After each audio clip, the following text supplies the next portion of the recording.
On Saturday night, the latest MVP odds show Alex Bregman the favorite at plus 250, Bryce Harper at plus 400, then all Astros, Kyle Tucker at plus 450, Jeremy Pena and Jose Altuve at plus 1400.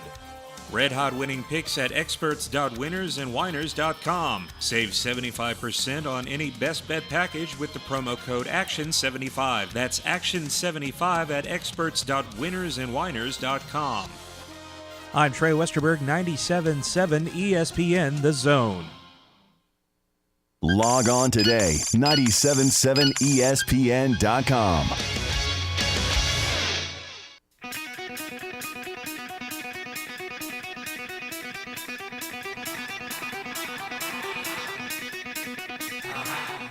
Welcome to Talkin' Ball with Scott Theisen and Drew DeArmond. Call into the Neighbors Wealth Management Hotline now, 256-576-4977. That's 256-576-4977. Now, here's Scott and Drew. All right, it's Friday. We're back at it. Talking Ball, 97.7 ESPN The Zone. That is who we are. For the next 2 hours, we're going to talk a little sports with you. 256-576-4977. That's how you can join the show this morning on a Friday if you so choose. And a lot of good stuff to get through, a lot of fun stuff to get through this morning. The Houston Astros, one win away from capturing a World Series. They get a win last night in Game 5, 3-2, and ironically, they lead the series now 3-2 does the Houston Astros. Game 6, and if necessary, Game 7, shift back to Houston. So Dusty Baker, who is in search of that World Series championship, has come oh so close, especially with the Giants. One win away from getting his World Series with the Houston Astros. They again get that win last night. And the Philadelphia Eagles remain the NFL's only unbeaten team. They get a win last night over the lowly Houston Texans, 29-17. So there you go, your little Thursday night recap. World Series. Houston, one win away getting Dusty Baker that World Series championship. Yeah, it was a festive crowd over at Huntsville High. They had their opener, both the ladies and the men. The ladies win very impressively over the Oakwood ladies, 70-10, and then the men get down 10-0. Boy, Oakwood came out blazing, and in one poll they're the number one team in 1A, and you can see with the talent that they have. And Huntsville clamped it down and held them to 27 points after giving up 22 in the first quarter. One impressively did the Panthers 74-49. But, man, I mean, it was a great crowd over there. Oakwood's got some good young talent. You need to just be watching the Mustangs, man. They got really nice big. They can really play, 6'7", and they stayed with Huntsville for the majority of the first half. Second half, Huntsville kind of wore them down with their depth and then size, but it was a nice crowd out there, real festive, and a lot of energy around the football program too. We were out there yesterday due to our great friends from Bryant Bank, and awarded them their $500 for Team of the Week, just like we were yesterday morning. We were over there for the celebration at the gymnasium over at Westminster Christian Academy to honor the 5A state champion volleyball team, as well as Bryant Bank was very generous to them for the $500 check to their program. But a lot of energy, a lot of, I think, people traveling up the road tonight, Scott, to Alabaster. You were just talking about that the playoff matchups, and certainly it's a difficult one with Thompson in that 2-3 game. But again, Huntsville's playing their best football the last 2 weeks. They played that amazing second half to win at Austin, 45-31, and then 63-7 on the road at Hazel Green last week. So everybody's 0-0 tonight. It's the weather's cold, the grass is brown, as they say, and this is when the games are the biggest. So I know we're going to have a full slate on ESPN 97.7 The Zone and on our streaming network. So as Scott said, download our app. We're going to be fully loaded. We got Buckhorn on our main feed traveling to Hartselle. Great football team Hartselle's got. Buckhorn's Matt Patterson's first playoff berth there in year 2. And then we're going to have Randolph and Rogers on Zone 3, and then Zone 2, Madison Academy, 8-game winning streak, certainly, and they're going to take on Phil Campbell. SEC football this weekend. Plenty of good stuff going on there. We look at the slate of games. Missouri, Kentucky. It's going to be your 11 a.m. game on the SEC network. Texas A&M in Florida, 11 a.m. game on ESPN. Your 2:30 game, Georgia, Tennessee. You get Alabama, LSU at 6 o'clock. Auburn, Mississippi State at 6:30. South Carolina, Vanderbilt at 6:30. So those are your SEC games going in for the weekend. Nothing short of things to do, things to watch, things to see if you want high school football, college football, and even some college basketball. So you can throw all that in the mix as well. Plenty of stuff to get to. Don't forget that Alabama game right here on 97.7 ESPN The Zone. 6 o'clock ESPN, but you can also just listen to the call right here on 97.7 ESPN The Zone. That is who we are. And a lot of fun stuff. A lot of fun stuff if you want to get through it. The Auburn-Mississippi State game, we all know from the Auburn perspective what is going on. No need to rehash everything that happened in the week because we all know it. But from the Mississippi State perspective, what is going on with Will Rogers and Mike Leach's offense? What is going on there in Starkville with the loss to Kentucky, the loss to Alabama? What is going on with that Mississippi State offense? Two good defensive football teams they played against, which shows how good Tennessee is offensively. But they played against two teams that are very physical and were able to keep guys in front of them who tackled very well. Alabama's always defended Leach's offense. This dates back all the way to the days of Joe Kynes and Mike Shula, certainly in the bowl game, so in the Cotton Bowl. So for whatever reason, they've always been able to defend them really well. And so I think Mark Stoops followed the same plan. Certainly, sometimes styles make fights, styles make matchups, and I think they both did a really good job of tackling and being physical. Certainly, and in some ways, I don't think Mississippi State has a lot of explosive guys. I think they've got a lot of solids. And as Steve Robertson will tell you, one big problem for Mississippi State has been the drops. Alabama's had a lot of drops and really led the SEC in those, but Mississippi State's not far behind, and they had a bunch of them again in that loss to LSU. I think they had 7. So and then they dropped a touchdown against Alabama, if you remember. They would have scored before the last play of the game. It was in the end zone, and the young man dropped it. So they've just had some drops at inopportune times. It's kind of interesting. They've actually run the ball better than they have in a while, for under Coach Leach, and they've run it more.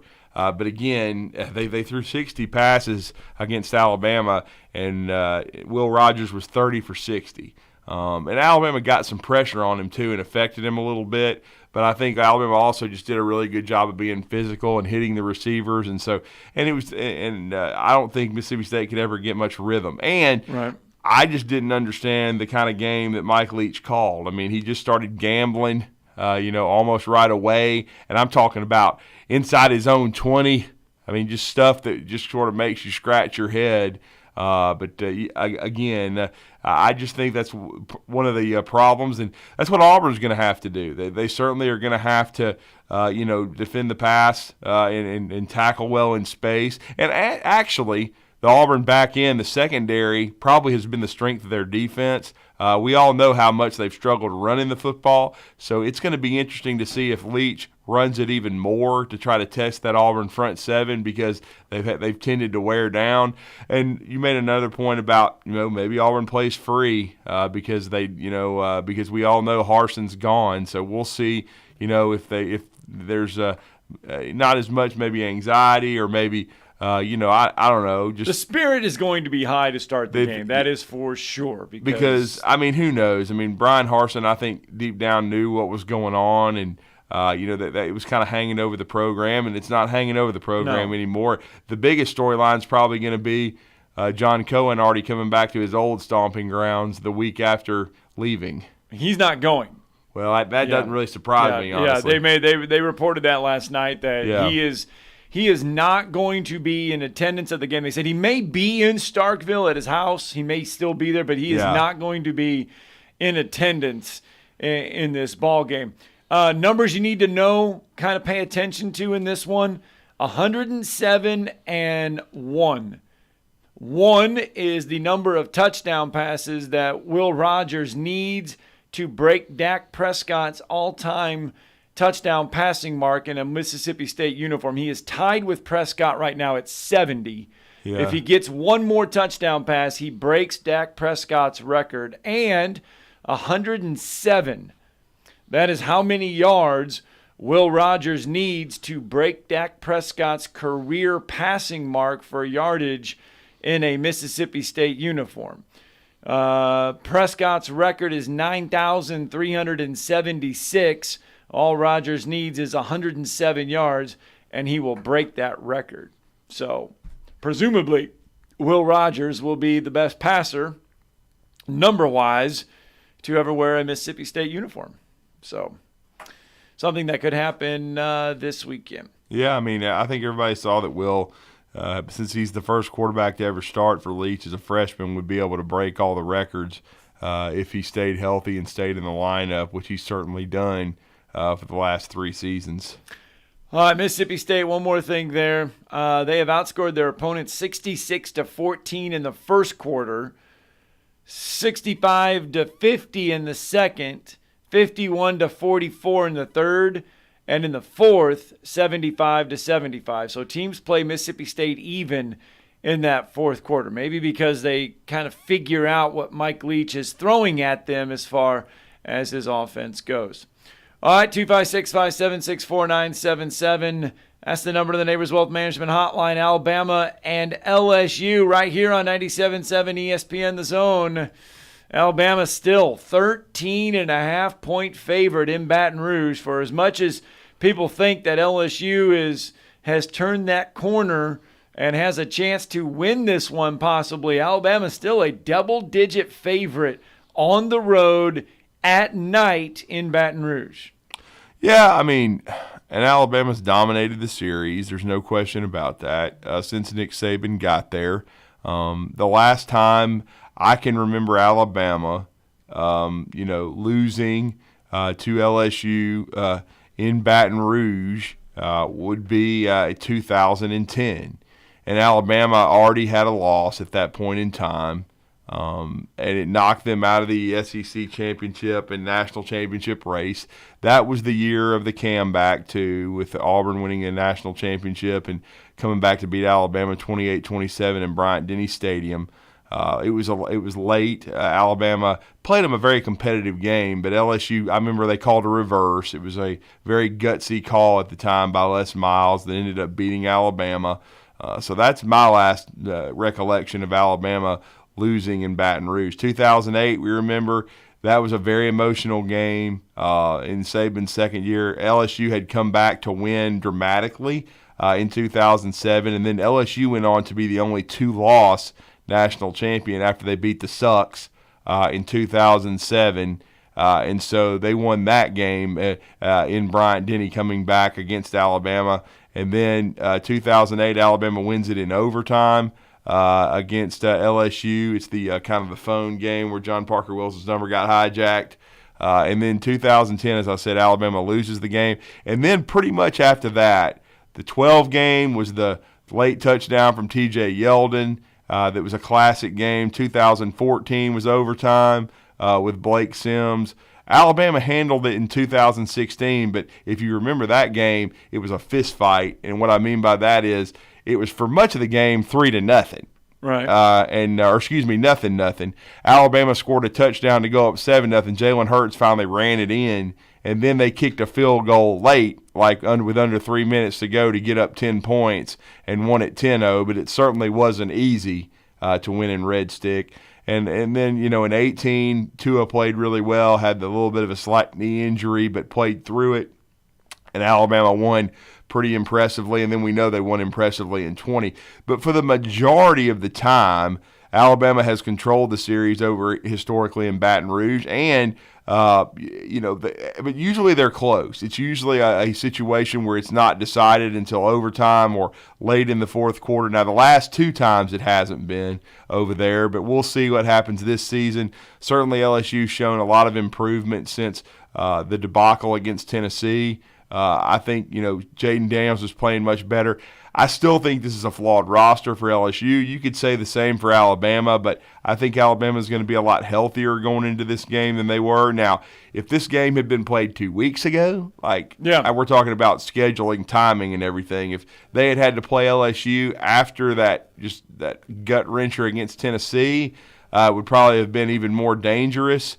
But again, I think with the bye, the ability to heal up, the ability to kind of reset yourself, I still like Alabama to cover in this game. I know the Czar thinks it's going to be closer than that, and historically it has been, except for the last 2 trips. But I just think Alabama is going to play well, and the one solace I'm taking with this Alabama team is there's been a lot of angst and criticism, but I think this team hasn't played their best football, and hopefully they're saving it for this Amen corner because they need these 2 road wins to get to Atlanta to even be in the SEC championship game. Penalties on the road. That has been Alabama's thing, getting silly little penalties. 5 yards here, 5 yards there. They clean those up, then yes, I think they take care of business there in Baton Rouge. It'll be interesting to see Alabama down there, but I think this team is good. And Bryce Young, even though Nick Saban alluded to it earlier in the week that he has not been able to practice a ton during the week, no concern there. I mean, he looked fine in the last game. He looked fine, very fine against Tennessee, still threw for huge amount of yards and everything, but no concern there with Bryce Young, right? I don't think he had as much zip on the ball in the last game. I think he was definitely not 100%. He wasn't 100% against Tennessee, but anytime you can get a week off and rest, and I'm sure he didn't do a ton of throwing because they just wanted him to rest his shoulder. I'm sure he's going to be much better in this game. No doubt about it. So I think he'll be refreshed himself. Hopefully, this offense is going to be, primed and ready to go. I think the rest probably did Jahmyr Gibbs some good. I think Jahmyr was a little banged up in the last game, and hope to see Seth McLaughlin back in the lineup and the pivot at center. I think he's given Alabama a spark there with the running game, so it's going to be interesting to see what happens there. And with Tyler Booker at guard, with him, Javian Cohen and Emil Ekiyor, they've been rotating. What will Alabama do after they've self-scouted and looked at how the offensive line has performed? And I think the offensive line has been better than last year. Certainly it's still not the dominant unit. And but that, for many years, every offensive line at Alabama was held up against 2012 and the way they finished that year to win the national championship. But then 2020 comes along. Alabama plays an all-SEC schedule and just mauls everybody. We've seen it. I mean, they had so many first-round picks on that line, so many guys that are playing on the next level, all 5 of those guys really in the National Football League. Once Emil Ekiyor gets an opportunity. But still, I mean, it's one of those things where so sometimes that's kind of the standard you're held against. But when you look at Alabama and their yards per carry running the football, they did not run the football well in the fourth quarter against Tennessee. That's been something we've talked about. But again, they have run the football for the majority of the other games. It's just sometimes, they have in short yardage situations failed, but they've made a lot of big plays. Now, they didn't run it well against Mississippi State, but again, sometimes you go up against a defense that's got your number, that plays well, and I just think overall, I've seen it many times under Coach Saban, when you don't get your bye until November, you're a tired football team, and sometimes you don't execute as well. Seth McLaughlin wasn't in the lineup at center, which I think hurt a little bit. So it's going to be interesting to see how Alabama attacks LSU. And Matt House, I mean, his defenses have been really good in the second half. How are they going to come out and perform against Alabama early? Which is, it's going to be a raucous crowd at night in Red Stick with LSU still having a chance in the SEC West. And Eli Ricks makes his return That's home. Right. He's coming off a great game last week for Alabama. A lot of people wonder why he wasn't in that lineup sooner, why he wasn't back there sooner. Where's he been all season? But he makes his return trip back to Baton Rouge. Yeah, he does. I mean, and he needs to. And you heard Sonny yesterday, Sonny Ship, we're talking about, who joined us in hour one, talking about how emotional Eli can be because he covered him for 2 years. So you need to calm down. Don't be, we don't need personal fouls if you're Alabama. You don't need to be worried about yourself, in other words. Don't hurt your team by being uber emotional. Just go out there, be an assassin, and, lock your guy up and play. You know what I'm saying? And just let your play do the talking. And this is what this Alabama team needs to do. It goes back to what you were talking about, the penalties on the road. Don't help LSU. Just go out and play your game. Because if you help LSU and help them hang around in the game, it's certainly going to cause issues. So in the last game, Alabama cut way down on the penalties. So they need to continue to do that and give themselves an opportunity. No question about it.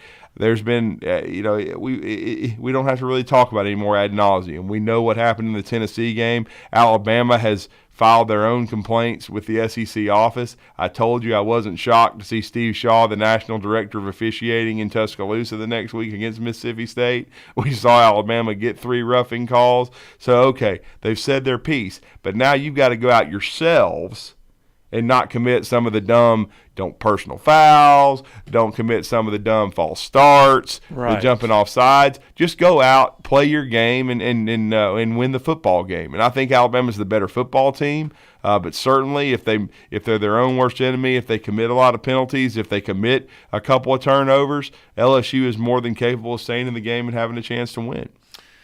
All right.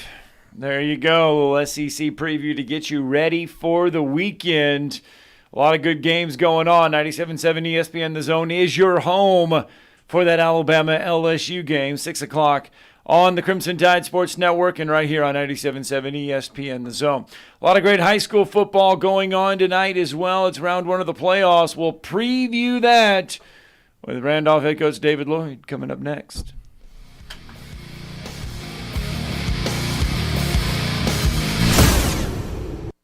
You're listening to Talkin' Ball on 97.7 ESPN The Zone. Just got a new wreck at Bassett and Big Cove. That one apparently has a school bus involved with kids on the bus. Nobody's hurt, but it's bus company policy that Hemsey has to go and check the kids. Got a wreck 65 southbound in Limestone County, 347 mile marker. That's Huntsville Browns Ferry. Had a motorcycle laid down there with the lights on, but nobody around it. Winchester and Moore's Mill is a no injury. Pulaski Pike and Prosperity Way had minor injury. The $6 big box is back at Popeyes with 2 pieces of the crispy hand-battered Louisiana seasoned chicken, 2 sides, and a buttermilk biscuit. Popeyes, University and Jordan, 72 and Jeff and North Parkway. Captain Nick in the Popeyes Skywatch Traffic Center. Saving at the Home Depot means you can do more for less.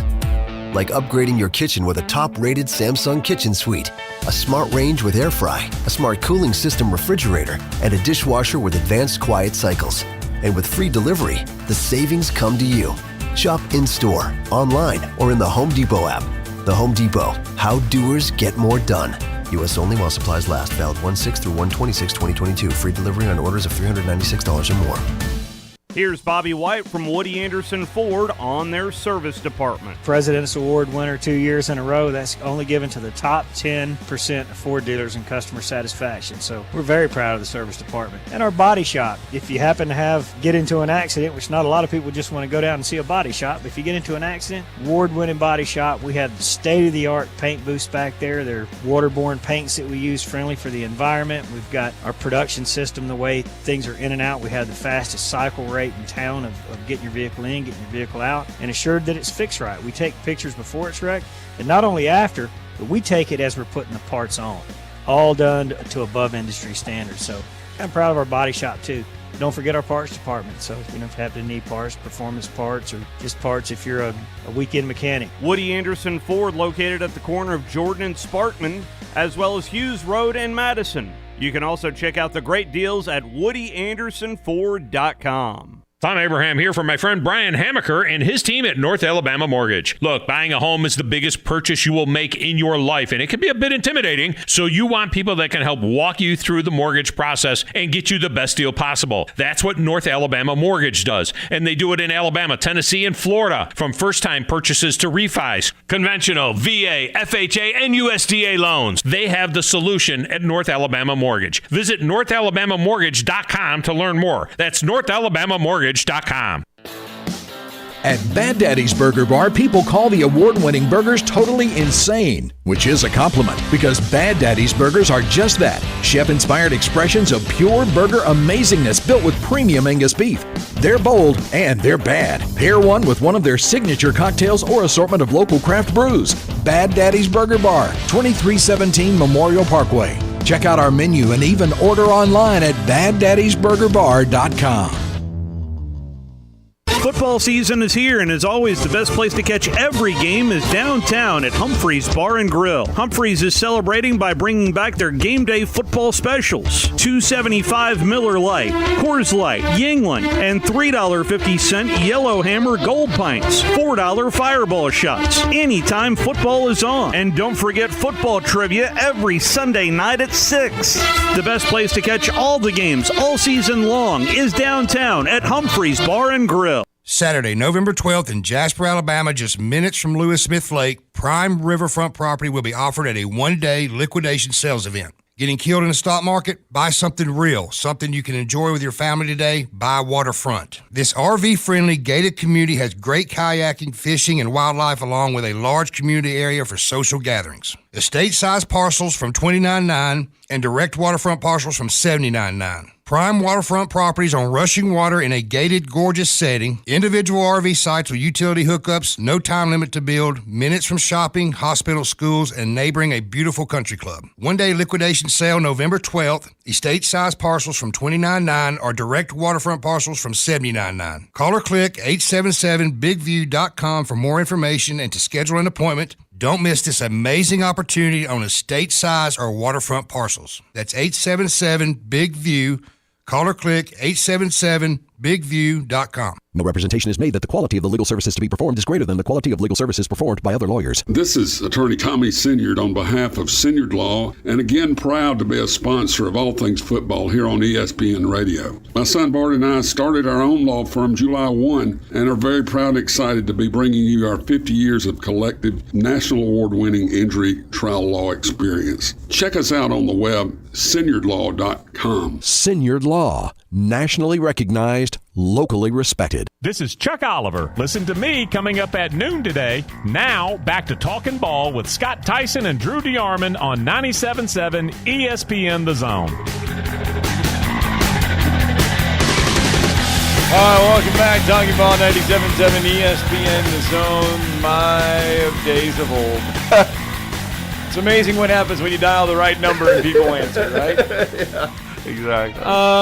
Anyway, a lot of high school football going on.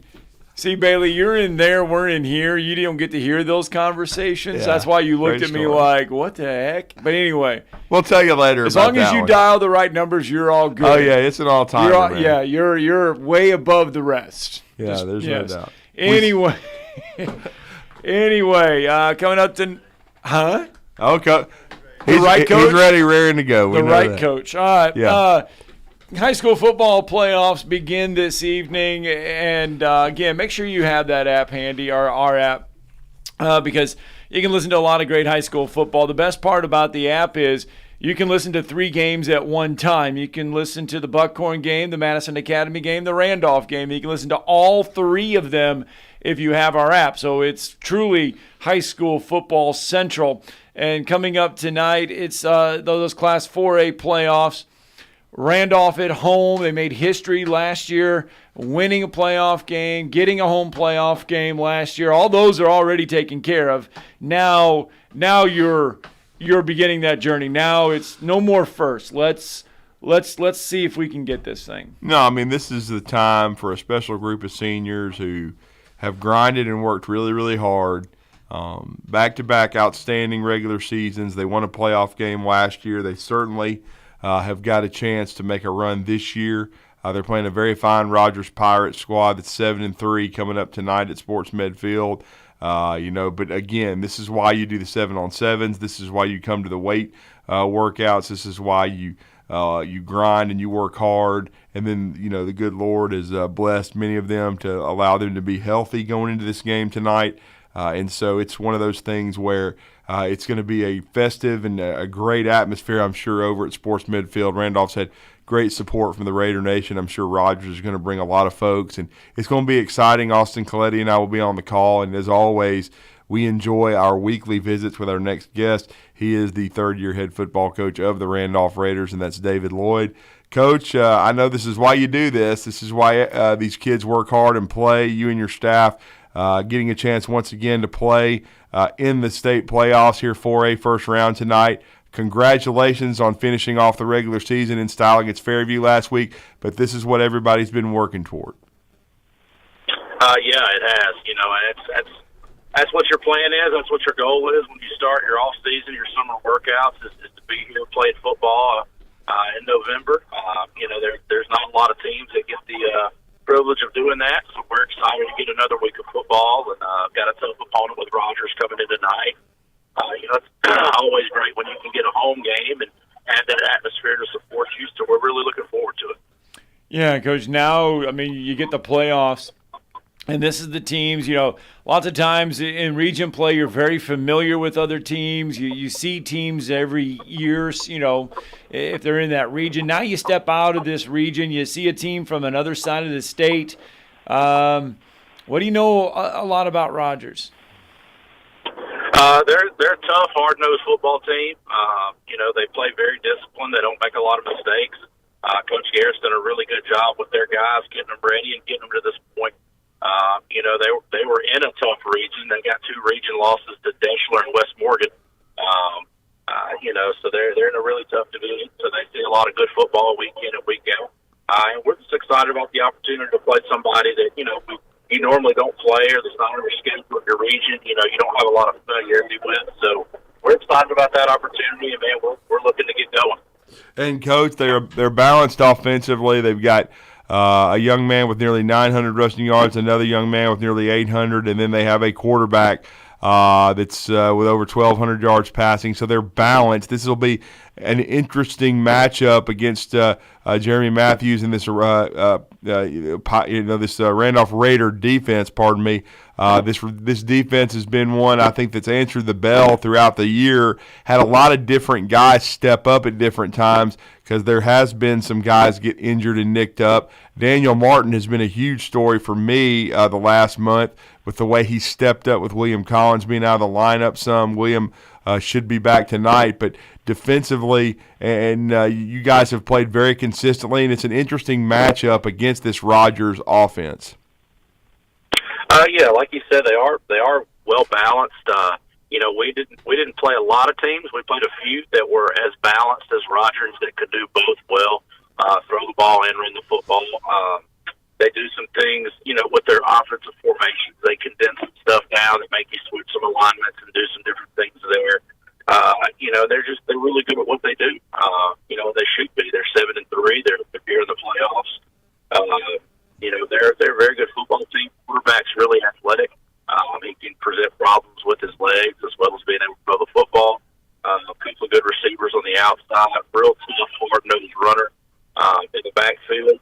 So they're a well-rounded football team. It should be a good challenge for us on both sides of the football. Are they similar to anybody you faced this year? In ways they are. They, like I said, they do a really good job running the football. Formationally, they do some stuff we kind of hadn't seen much of, which is good for us. A lot of the condensed formations, we hadn't seen a ton of. So worked a lot on that this week.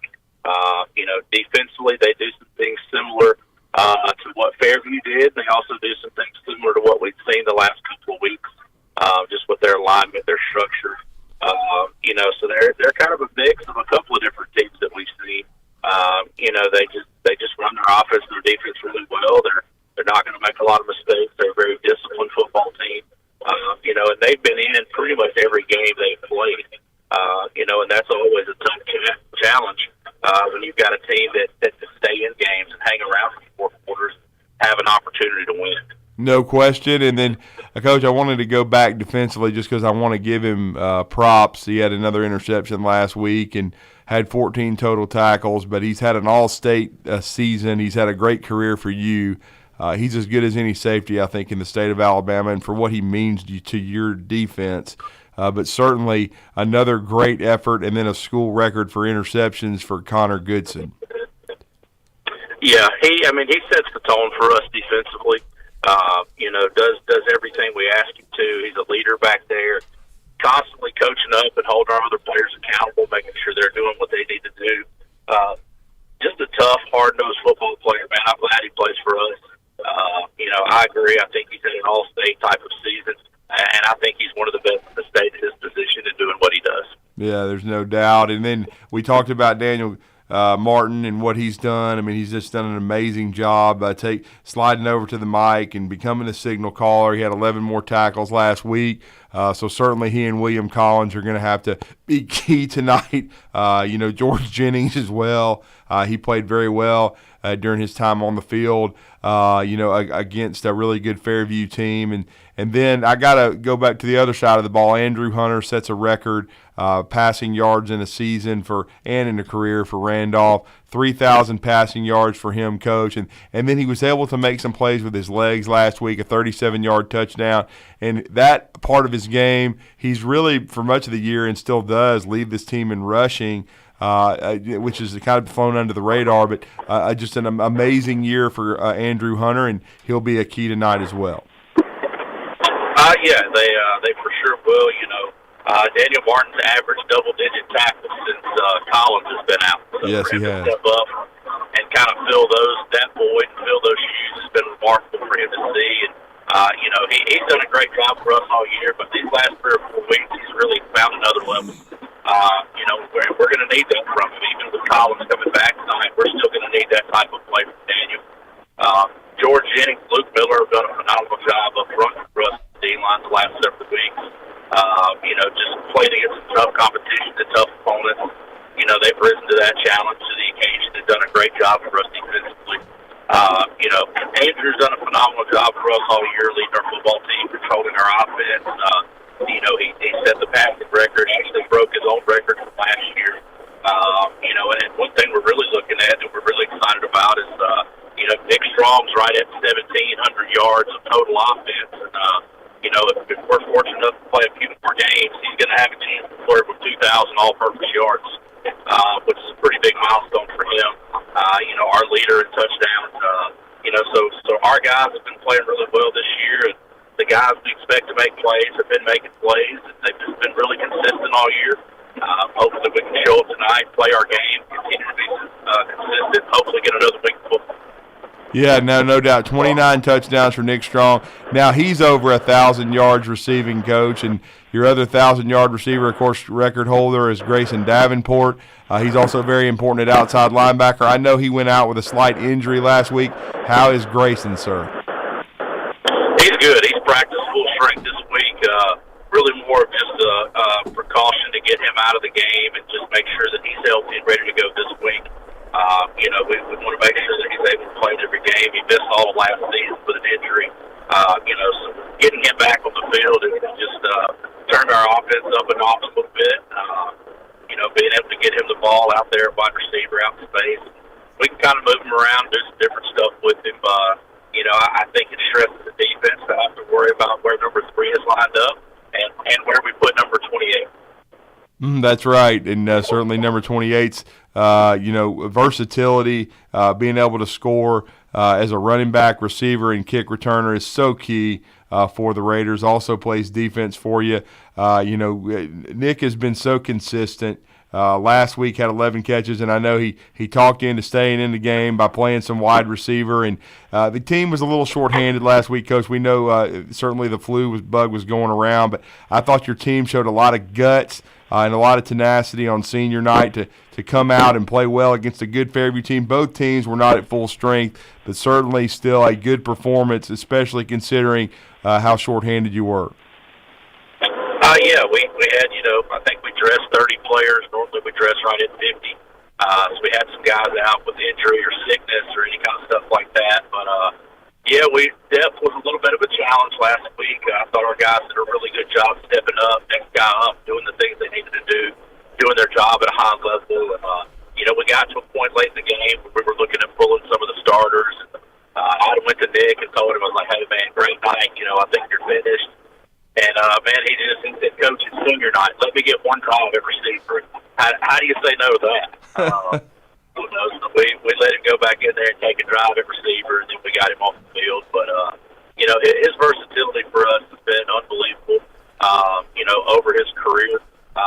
At Randolph, I think by the time he's finished, it may be one of the greatest 4-year runs that Randolph has ever seen from an individual athlete. Means a lot to our team on all 3 phases of the game, and more so just as a young man. And he's an unbelievable guy, high character kid, does a great job. But we're really excited for our seniors to get another home football game and have a chance to extend our season. And not a lot of people get this opportunity. We're really grateful to be here. No question. And, Coach, what's going to be the biggest guy? I know you told us about Rogers. They do some things that are a little bit different that you've seen offensively and defensively. But, of course, there are some things that you have seen. It's a little bit of a mixed bag. But what's going to be the key to getting a win tonight for the Raiders over Rogers? I think offensively we're going to have to take what they're going to give us. We don't need to get greedy with what's out there. We need to take advantage of the opportunities we're going to have, protect the football, put some drives together, and be efficient in the red zone. Defensively, we're just going to have to play our game. We're going to have to understand the formations we're seeing and the checks and calls we have, make sure our alignment's correct, fitting the run, and we've done a pretty good job of that all year. We need to do a really good job of that tonight just because of some of the formations they give you create some extra gaps. So we're going to have to be, really good there. Last week we had one kicker, Hunter missed. We got all our kickers back this week, so hopefully we're sound in the kicking game. And, Hess has done a great job for us kicking off, and then had to go in and kick some extra points for us last week. So, there's some things he does as a kicker that, he can do all 3 phases and everything we needed to do. And then getting J.J. Chung back to help us out with extra points. So we need to be sound in the kicking game. Limit return yardage when we kick off, if we have to run, and just be sound in all 3 phases. Well, and, Coach, we know that, as we said, there was some sickness going through the team last week, and some guys were being held out that were banged up. All hands on deck tonight, Coach? For the most part, we had 1 or 2 guys out yesterday, but we plan to be as full strength as we can be. Okay, absolutely. Well, we look forward to it. And remember, guys, it's going to be on Zone 3, the Randolph Raiders, Austin Coletti, myself on the call. We're looking forward to this. It's going to be some more history for Randolph, trying to get to the second round of the playoffs for the 2nd straight year as the Rogers Pirates come to Sports Med Field. It's going to be a great atmosphere. 8-2 Randolph against 7-3 Rogers. Coach, we always appreciate your generosity with your time. Good luck tonight, and we look forward to hopefully a great Raider victory here in the playoffs in November. Sounds great, man. I hope so. We appreciate everything you guys do. Looking forward to seeing you tonight, Drew. Thank you, Coach. Let's get a break in. Going to wrap up hour 1 when we return.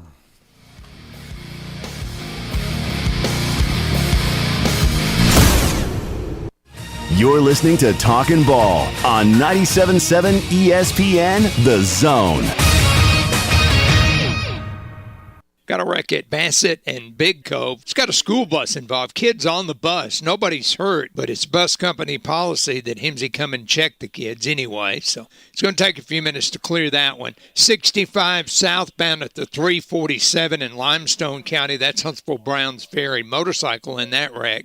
Winchester and Moores Mills, no injury. Pulaski Pike and Prosperity Way had a minor injury. Officers, construction workers, and first responders put their lives on the line every time they step on the roadway. Why not make it safer for them? Slow down or move over. It's the law. Captain Nick in the North Parkway, Popeye Skywatch Traffic Center. You've got to experience Toyotathon at Bill Penny Toyota. They've got the selection with over 700 new Toyotas to choose from. And they've got the extras with Bill Penny perks and a 10-year unlimited warranty. So get on over to Bill Penny Toyota today and experience Toyotathon.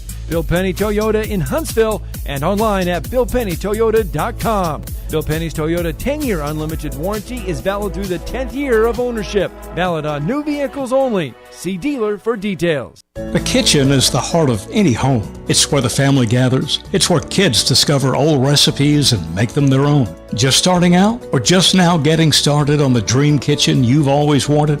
I'm Chris Haygood, and from all of us here at Bob Wallace Appliance to the home builders and the homeowners of the Huntsville area, a heartfelt thank you for buying local. We're in Huntsville, Florence, and Coleman, and online at bobwallaceappliance.com.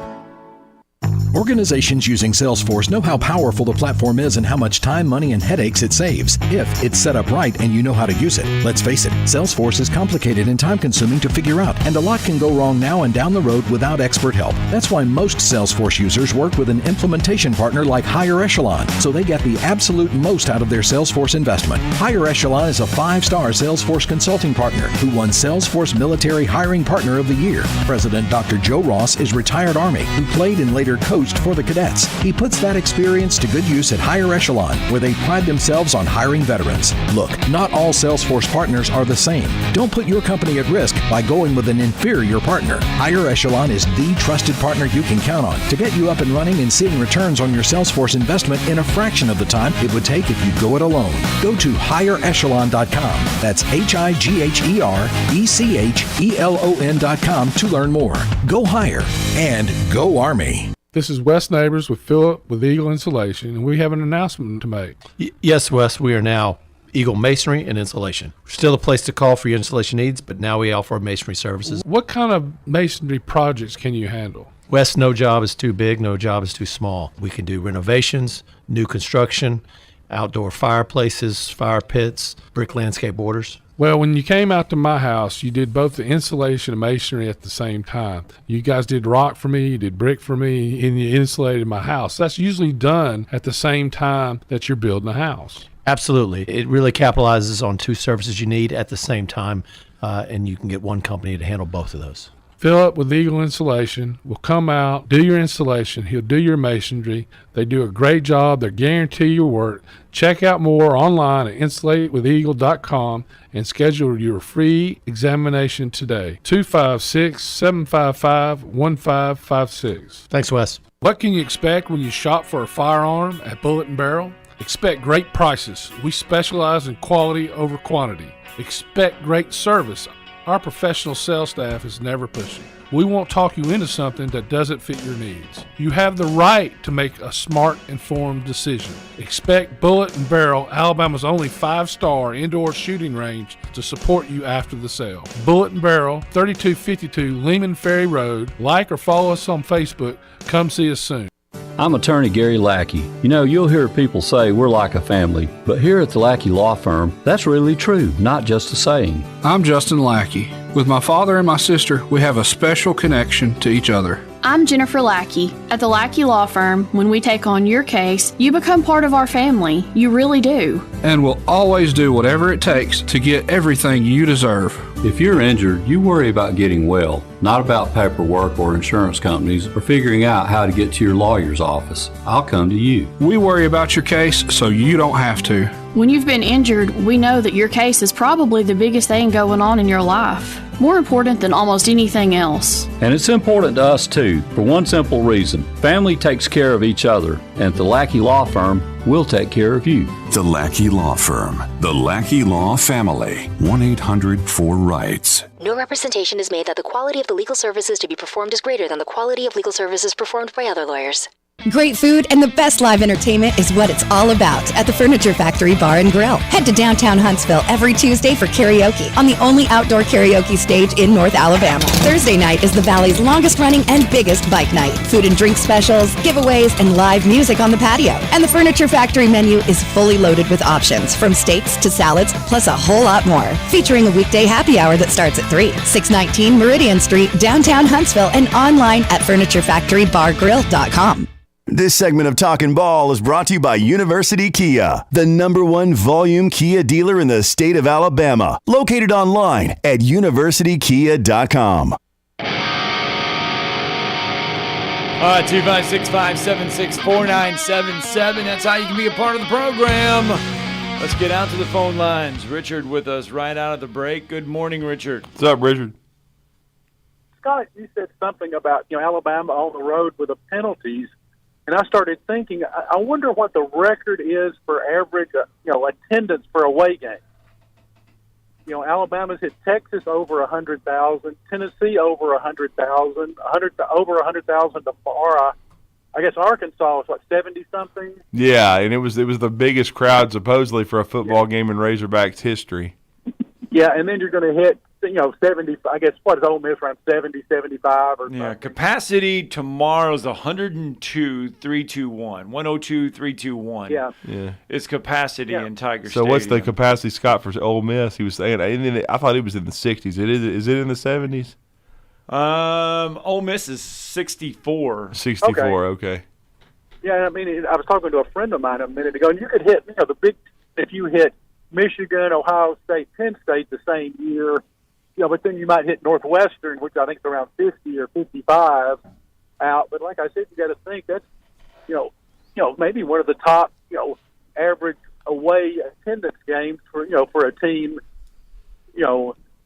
possible because, like I said, because you got usually they don't play somebody like Texas on the road, or, on the road at all. Right. A non-conference game, but like I said, you're going to end up averaging about 80,000 fans, 85,000 for 5 road games out. So, versus somebody like a Vanderbilt, which or a Kentucky, which are 55 or so thousand. Yeah, Darrell K. Royal, the Longhorns, the capacity was 100,119, and they exceeded that for the Alabama game. And ran out of hot dogs and water, right? Yeah. Yep. So, I'm just started thinking, that's not all because of penalties, but it sure doesn't help, though. No. Getting these, gigantic crowds in, and then, too, Alabama gets the A game, just like Kentucky basketball gets everybody's A game. When they go on the road, so it's something our guys are used to. But like I said, these large stadiums sure don't help any. Yeah, that's very true. And what are your thoughts on the LSU game, Richard? I think we got better players, but it's kind of but on the road you don't know if we can kind of hopefully we can correct the mistakes and and play error free, and hopefully Bryce, because I think Bryce wore down. I think he made a point of it last week. Against Mississippi State, he usually doesn't miss receivers, but the second half against Mississippi State, he was missing some receivers. Yeah, that's true. I think he wore down, and hopefully Otis and Dale could play. Yeah, and they both had meniscus injuries, by the way. Okay. Yeah, because if they don't play, we got problems. Which I think they've practiced, but because LSU will run the ball at us if they're not out there. And you're going to need 2 or 3, bigger defensive linemen against those guys. So I guess we'll find out, game time on those guys. And, and Boston's been playing better, so it'll be nice to get him out, too. Mm-hmm. No doubt. Depends on the injuries.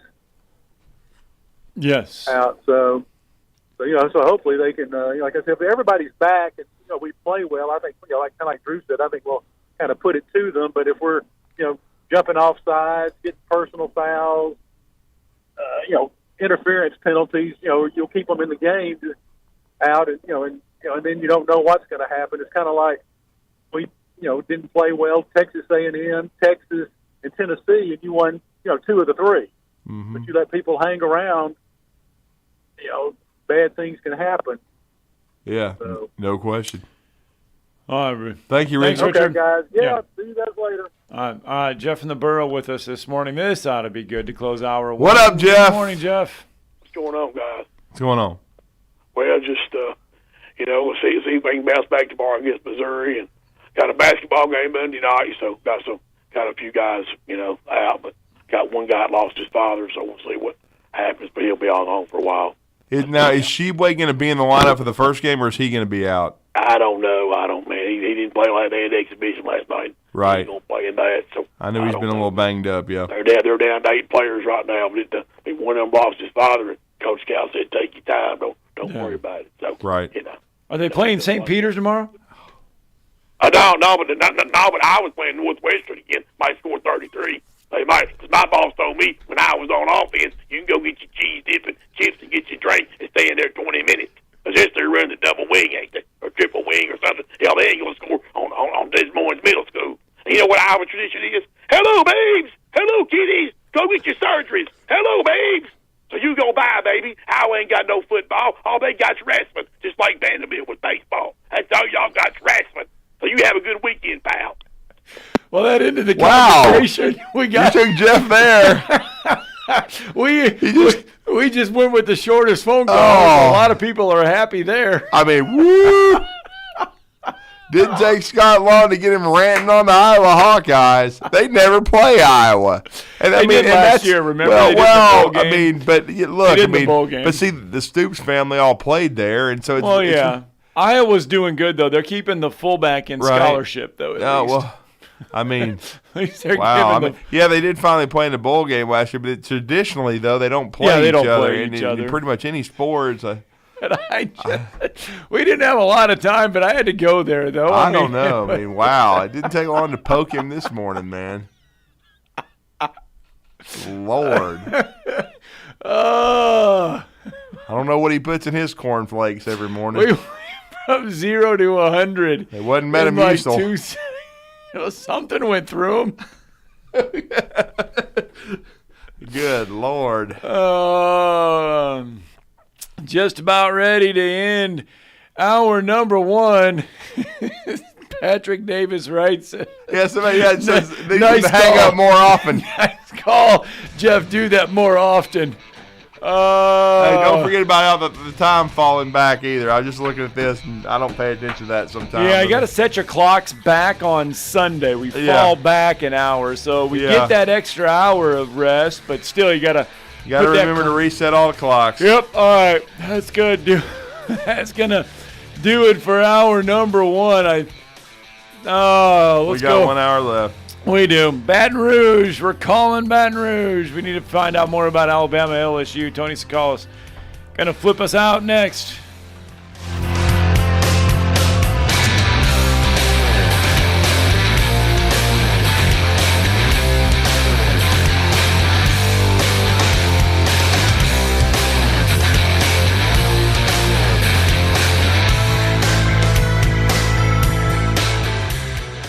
Tom Luganbill here for my friends at Woody Anderson Ford. Bobby White and his team take great pride in their service department, and you can see it the moment you walk into those beautiful new service lanes. And just like a championship team, they all work together to make sure your experience is second to none, whether you drive a Ford or not. Also, check out the gold certified pre-owned inventory at Woody Anderson Ford for great deals every day. Stop by and see them at Jordan and Sparkman or at Woody Anderson of Madison on Hughes Road, or visit WoodyAndersonFord.com. Saving at the Home Depot means you can do more for less. Like upgrading your kitchen with a top-rated Samsung kitchen suite, a smart range with air fry, a smart cooling system refrigerator, and a dishwasher with advanced quiet cycles. And with free delivery, the savings come to you. Shop in-store, online, or in the Home Depot app. The Home Depot. How doers get more done. U.S. only while supplies last. Valid 1/6 through 1/26/2022. Free delivery on orders of $396 or more. WZZN, Union Grove, Huntsville, Alabama. 97.7 ESPN, The Zone. Good morning from the traffic center. Haven't picked up anything new accident-wise. Last reported wreck was at Bassett and Big Cove. Had a school bus involved. Kids on the bus. Nobody was hurt, but company policy requires HIMSI come and check them anyway. Do you know who to call when you need a heart doctor? You could write this name down now so you have it in the future. Dr. Randall Burns is at Huntsville Heart Specialist on Bob Wallace Avenue, where they have the expertise to care for all matters of the heart. Captain Nick in the Jordan Lane Popeye Skywatch Traffic Center. From the Fox 54 Weather Center, I'm Chief Meteorologist Jordan Dressman. A fantastic Friday across the Tennessee Valley. Plenty of sunshine. Temperatures climbing into the mid and upper 70s. It'll be a fantastic evening for Friday night football. Maybe a slight increase in the cloud cover across the area, but other than that, a fantastic evening. Temperatures hanging out in the upper 60s and lower 70s. Eventually falling into the low 60s through the later part of the overnight and then early into your Saturday morning. I'm Chief Meteorologist Jordan Dressman on your home for ESPN Radio, 97.7 ESPN The Zone. This is Brent Musburger's VSiN Action Update on 97.7 ESPN The Zone. The World Series headed back to Houston for Game 6 on Saturday night. The latest MVP odds show Alex Bregman the favorite at plus 250, Bryce Harper at plus 400, then all Astros, Kyle Tucker at plus 450, Jeremy Pena and Jose Altuve at plus 1400. College football heads into the month of November with several marquee matchups in Week 10. The new Heisman odds have Hendon Hooker of number 1 Tennessee, the minus 115 favorite, C.J. Stroud of Ohio State plus 200, then a big drop to Blake Corum of Michigan and Caleb Williams of USC, each tied at plus 1400. Red Hot winning picks at experts.winnersandwhiners.com. Save 75% on any best bet package with the promo code ACTION75. That's ACTION75 at experts.winnersandwhiners.com. I'm Trey Westerberg, 97.7 ESPN The Zone. Log on today, 977ESPN.com.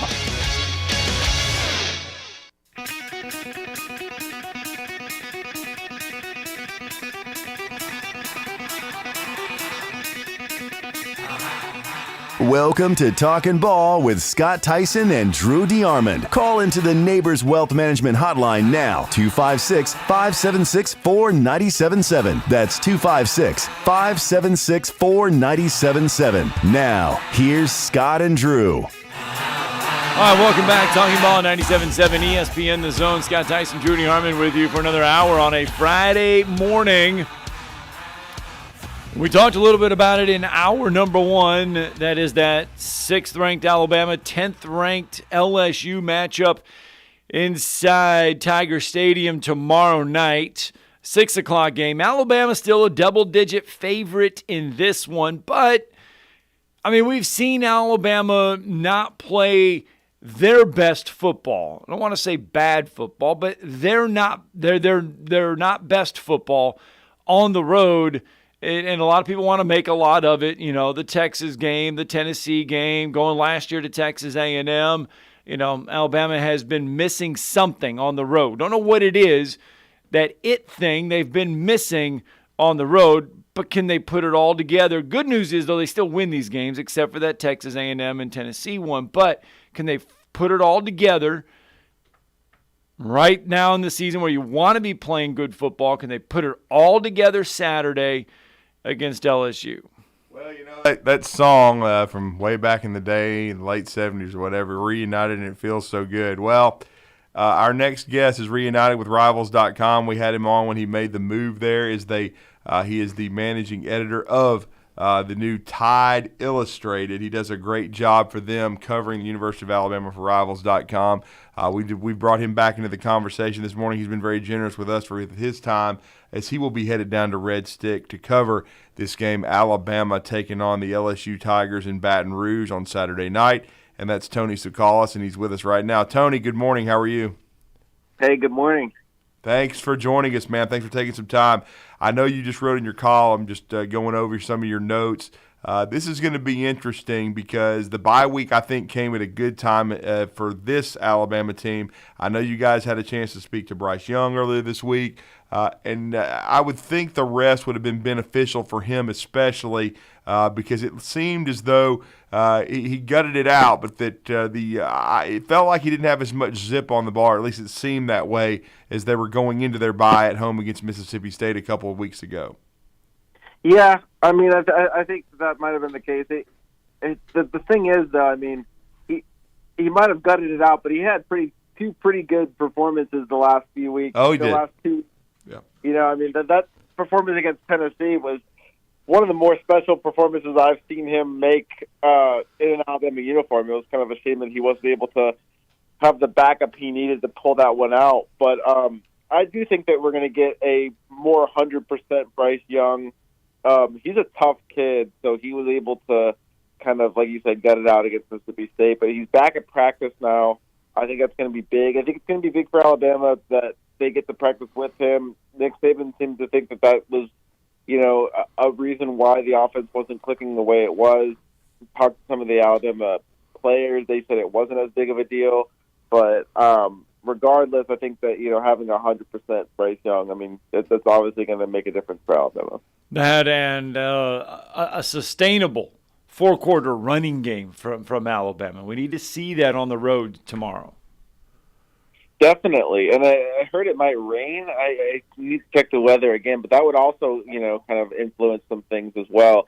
And regardless of it, whether it does or not, I think that, like you said, having that four-quarter running game, I think you need Jace McClellan, somebody like that, to yes. kind of come back to what he was at the beginning of the season. He's kind of faded away, and he was a guy that, at the beginning of the year was really, really good for Alabama, and somebody that, was splitting carries more. Obviously, Jahmyr Gibbs has proven that he can be the 20 carry guy if Alabama needs him.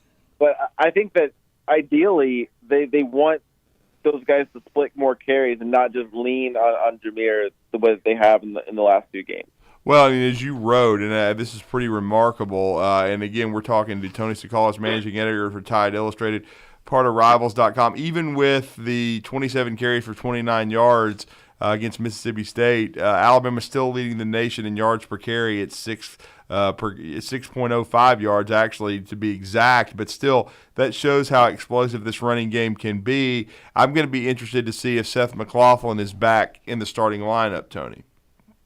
Yeah, Seth McLaughlin, but Darian Dalcourt wasn't bad against Mississippi State. Those two people debate. I think they need consistency from whoever plays in that, at that center position. I don't think it's necessarily one person being unequivocally better than the other. But yeah, I think Seth McLaughlin did have some good performances where Alabama has run the ball better. Maybe that's the key.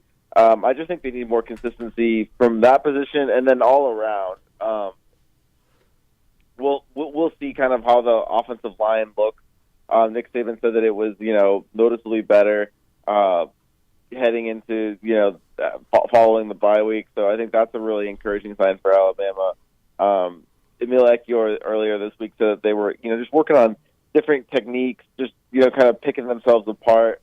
So I mean, if you can get a better performance from that unit, I think Alabama's got the running backs to really do some damage on the ground. It's just a matter of getting it all clicking, and they had it to a certain extent. For a few weeks, at the beginning of the season, it was more just the explosive runs, and then they weren't able to get the consistent running game going. And then it seems like they kind of got some things going a little bit more, and then I think now they just got to put it all together. So it's there, like you said. It's just a matter of getting it clicking. A lot of people want to make, not a lot of people, I mean, it's there in numbers, penalties for Alabama. On the road, it seems to be a kryptonite for this team, something that's holding them back. They're able to overcome a lot of them, but still, they put themselves in bad spots with a lot of penalties, especially on the road. Yeah, I mean, this is probably the least disciplined Nick Saban team I can remember. This is a really talented team, and you look across the nation, and this is as talented a team as any team in the nation. It's just a matter of they shoot themselves in the foot more than any Alabama team I remember covering, and especially on the road, they're just a different team. You keep on thinking that they're going to be able to shake it, right? I mean, like they went to Texas, and you're like, okay, well that was just an early game.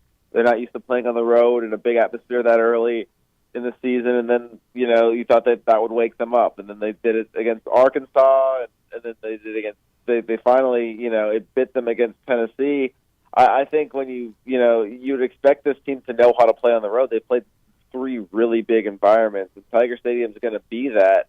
They're going to have to be a lot more disciplined, because if they make the same mistakes, this LSU team is good enough to beat Alabama. I expect Alabama to win, and I don't think LSU's outside of Tennessee, which they've really struggled against. I don't think LSU's really played anybody to Alabama's standard. I don't think they've beaten anybody to Alabama's standard. But I think that this LSU team, that being said, is still good enough to beat Alabama, especially if they make those mistakes like they did against Tennessee or even Arkansas and Texas. Well, and Tony, another thing to ask, and I know you guys had a chance to talk to Coach Saban about him, and he's played well. I still think he's got a clutch gene, and we've shown it for the 2 years he's been on the squad. You wrote certainly about this wide receiver core, and certainly Ja'Cory Brooks has stepped up. But talk about him a little bit and talk about where this receiver core stands right now, because it's one that has been balanced. There hasn't been a ton of explosive plays, though, and I know you guys talked to Coach about that. Yeah, I think when you look at this receiving core, there's not that first-round consistent guy. I'm not saying that there won't be a first-round talent if in 1 year, but coming up this year, there's not that first-round guy that you turn to. Ja'Cory Brooks has 70 yards in his last 2 games, and maybe he's going to turn into that kind of more consistent go-to guy. But at the moment, even he's not that. But that being said, there's a lot of good players. There's a lot of it's not like there's nobody in this receiving core. I think they just need to find somebody a few people that they can, kind of step up to and kind of rely on. The thing that I think is missing is that downfield threat, the guy that's going to really provide separation. And Alabama has that as well, whether it's Isaiah Bond, whether it's Kobe Prentice, or whether it's Tyler Harrell. I think those guys are, all capable of really taking the top off the defense. They're just going to need consistency from them as well. I think there's a lot of excitement around Tyler Harrell because, he's just now coming back. He made his debut against Mississippi State, and he's a guy that if he comes in, he's got, sub 4.3 speed. I think he can really make a difference in terms of, changing this offense if he's consistent. I mean, it takes more than just speed, though, to get on the field. So if Tyler Harrell can be what I think Alabama thought they were getting when they brought him in from Louisville, I think that that could be a really exciting thing for this offense, because I think he can really be an element that is much needed in terms of making this wide receiving core kind of hum. Yeah, is he healthy enough to make a contribution? I think so. I think I would tend to think that it's more of a case of him getting acclimated with the offense. I mean, he's just now played against Mississippi State, but we've seen him warm up before games. We've seen him suited out before games for weeks now. So I would imagine that he is, able. I don't think the physical side of it is what's keeping him back. I think it's more about just getting, kind of earning his spot on this offense, getting used to this offense. It's more than just speed, like I said. You got to be able to run the route tree. You've got to be able to be consistent in other aspects of the game. And, I think he's got to work on that a little bit. But I think he's healthy enough. And maybe we see him a little bit more against LSU. Maybe this is, you had the bye week to kind of get things figured out. That can be a real difference maker for players in his situation. So, maybe this is the game that we see Tyler Harrell. And if it is, I think that it could be a major change for Alabama on offense. Yeah, that's a great point. I mean, we haven't seen Aaron Anderson yet. We'll see, what happens with that situation. But certainly, Tyler Harrell gets his first catch, and they both could add a speed and explosive element to this offense, no question about it. And you made a great point too. And Tony, I'll say this: a lot of people don't realize with Bryce Young missing nearly 2 games because he only played a little over a quarter against Arkansas. I know Arkansas has struggled defensively, but it looked like the passing game was starting to show some explosiveness, and then that all got put on hold when Bryce was injured. That's true. I mean, look at a guy like Isaiah Bond who had a big catch. Big catch, yep. Yeah, you're right. They did have some of those bigger plays. And I was looking just through some stats the other day, and Bryce Young, the receiving core has not been getting necessarily the separation that he's needed, but he's been a little bit more accurate on his deep balls this year than he was last year. That's kind of interesting considering, you had Jameson Williams last year, a guy that you could it seems like you could just throw the ball up and he would be under it. So I think, Bryce Young improved his deep ball. I don't think that was necessarily too much of a problem for him, but it's something that, like, if Alabama does get that guy and they do get that chemistry, I think it could be a major weapon. Mm-hmm. Well, then obviously they go down to LSU. LSU playing with a lot of confidence right now. Their quarterback, Jaden Daniels, playing much better, seems to grasp this offense a little bit better now.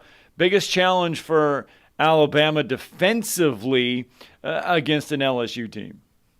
I think it's going to come down to, Henry To'oTo'o is going to have a really big test just corralling Jaden Daniels because, he's a guy that, can really hurt you dual threat. I mean, like, he's taking care of the ball as a passer. He's been efficient that way, but he is fast, and he can just run past you, and you're going to have somebody to spy on him. I think, Alabama can do it in different ways, but I think a lot of that's going to come down to Henry To'oTo'o being that middle linebacker. He's going to have to be able to chase Jaden Daniels down, while also, kind of going in coverage. I think it's going to be a big test for him. And, when I look at matchups of this game, Daniels versus To'oTo'o is probably number one for me. Well, and what's interesting, too, Tony, is you guys noted it, this was a banged-up defense against Mississippi State. They didn't have a lot of guys available on the D-line. It sounds like Jaheim Otis and certainly DJ Dale will be available this week. Hopefully they practiced. But, again, they didn't have a lot of depth to rotate guys along the defensive line, and they're going to need that against LSU. Right, and they did a lot of, smaller packages against Mississippi State, too. They're not really going to be able to do against LSU. It's a different offense. But, against an air raid offense, you're able to kind of use those smaller personnel and kind of make up for the fact that you don't have Otis or Dale available. I think it's going to be key that they get one of those guys back at least, just to have more depth there, because you can't just run dime packages or use Will Anderson as like a 3-4 defensive end. I think that's not necessarily what you're kind of like looking to do in that situation. So I think that when you look at this game, getting those two are back, I think that the linebacking play, both, in terms of providing a pass rush and setting the edge, that's going to be as key as well. But I do expect Alabama to be improved. And look, there's been a lot said about the Alabama's defensive inconsistency. I get asked about that a lot. Outside of that third quarter against Arkansas and then that complete collapse against Tennessee, this defense really kind of has been as advertised. I think it's been a pretty good defense. Against Mississippi State, it kind of bended and didn't break, but that's part of being a good defense in today's age. I like what I've seen from this defense, and I think that, especially when it gets fully healthy, it's going to be the elite defense that's going to carry Alabama, like we all thought at the beginning of the season.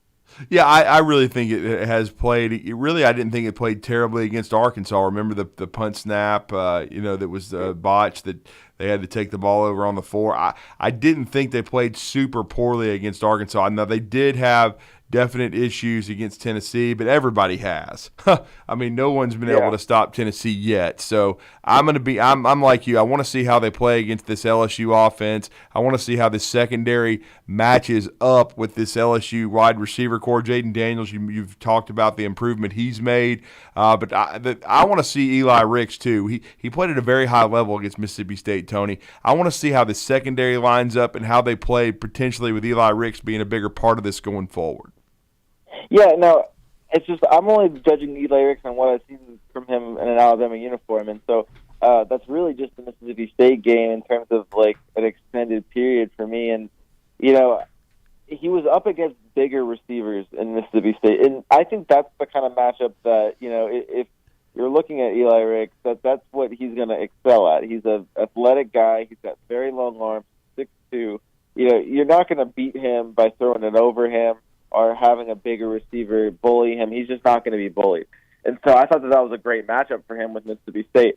LSU has a lot more faster, shiftier guys. And let's see if he's able to do the same thing. It's a different test. Now, I expect Eli to pass it. Obviously, we've seen him handle those kind of situations at LSU.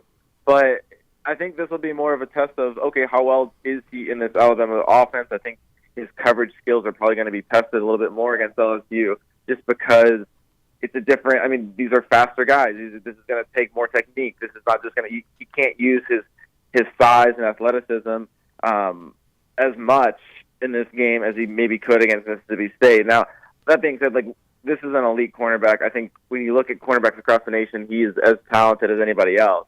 I expect him to be able to do it, but I think this is a different test, and if he's able to pass both of these situations, I think, you start really getting encouraged about what you have in Eli Ricks in Alabama. No question. And then, Tony, finally, be remiss if I didn't ask you a little bit. I know you guys, they had the exhibition game the other day against Southern Illinois, but they get started against Longwood for real on Monday. Your thoughts and expectations for this Alabama basketball team with Nate Oates in year 4? Yeah, I like this team. I think this team is built better for Nate Oates than maybe last year's team, even though last year's team had a lot of talent. I like this. This looks like, when you look at the personnel of this team, it looks a lot like what you would expect a Nate Oates team to look like. Obviously, Brandon Miller is going to be a special talent. I actually really like what they have with some of the bigs. And, one of the guys I was really impressed with just from this, it's just an exhibition game, so I don't want to take too much out of it. But Pringle, the JUCO transfer, yes. I was really impressed with his athleticism. I mean, he's a guy that's been talked about a lot. But man, he can get up. And, if he's a guy that, I don't know how many people were really thinking about being like a key contributor, but, I think Alabama's going to be just fine as Charles Bediako kind of gets back into the swing of things. He might miss a couple games with his injury. But I think even so, I think Alabama's bigs are surprisingly good. And then, Noah Clowney, talk about people that they're bringing in that maybe went under the radar at first. He's another guy, athletic guy, that's going to do a lot for this team. So we all know what we're going to get with some of the skill players. Mark Sears, the Ohio transfer, looks pretty good. I think you're going to get, Jaden Bradley is going to be a guy that's going to come in and be talented eventually. Obviously Brandon Miller, you're going to get Javon Quinley. So you know what you're going to get with some of the guard play. But I think the forwards are going to be surprisingly good on this team as well. And this could be a really solid team. I mean, you saw the way that Nate Oates can recruit. So the players that they're bringing in are really talented. It's really going to be a matter of how they put it together. I think last year's team could have been obviously a lot better than it was. It had some chemistry issues. So if this team's able to kind of click, and like I said, I think it feels more like a Nate Oates team, I think it can go a long way. Well, and I think you made a great point. And Nick Pringle, I was telling people, he did not get there until late due to finishing up some academic work, and he was injured. So he's really just now starting to get his feet underneath him. And you were right. I thought he had 10 and 8 the other night and was basically his head was above the rim the whole game. I think he's going to give him a lot of energy. I think that's a great observation there, and we look forward to your coverage of Alabama basketball Monday. But I know you got a road trip to make to Red Stick. Let everybody know how to follow you guys over at Tide Illustrated. Yeah, like you said, the site's Tide Illustrated. You can follow us at Tide Illustrated or follow me at Tony_Tsoukalas. That's TONY_TSOUKALAS. And then also follow James Benedetto. He'll be making the trip with me to Red Stick, as you say, Baton Rouge. And so, make sure to give us a follow and check us out on the site, TideIllustrated.com. Thanks, Tony. We appreciate it. I got to get that not final break in. Got to get a break in, because when we come back, we'll talk more high school football. Bob Godsey, Madison Academy, is on the flip side.